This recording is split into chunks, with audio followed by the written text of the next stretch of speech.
All right, let's tackle calculating the internal rate of return using Excel. Let's recall that internal rate of return is the interest rate at which the present value of the cash flows exactly equals the initial outlay. So we've got Basil's Bistro looking at a disposable outdoor patio project. The patio will last 4 years and then it will dissolve or disintegrate. So it's a 4 year project. It costs $120,000 and it will generate cash flows of 10,000, 30,000, 50,000, and in the final year 51,000. Might think about buying a second patio actually if it's going to generate that much income, but we'll leave that for another day. So let's figure out the answer to the first question, which is what is the internal rate of return? Well, the internal rate of return is a calculation.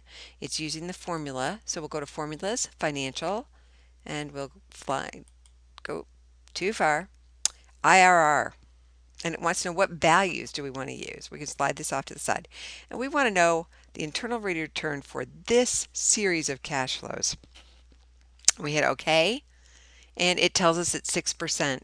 Now with internal rate of return, it's pretty important to know a little bit more about the exact number, so we're going to give ourselves a few more decimal points.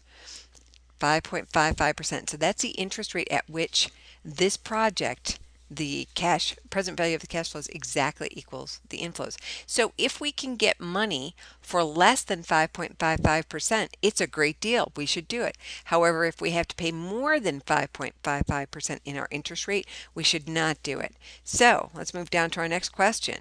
If Basil has to borrow money at 7% of to build the patio, should he do it? And the answer is no. That's because 7% is too high a number. It would cost us more to build the patio using borrowed money at 7% than we would get as a return on that investment.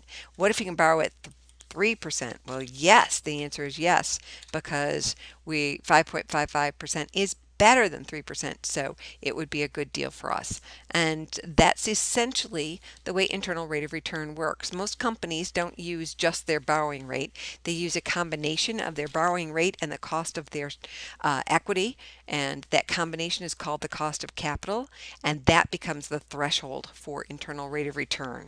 So you need to know what your internal rate of return is, and then you need to know what your company's threshold is for minimum.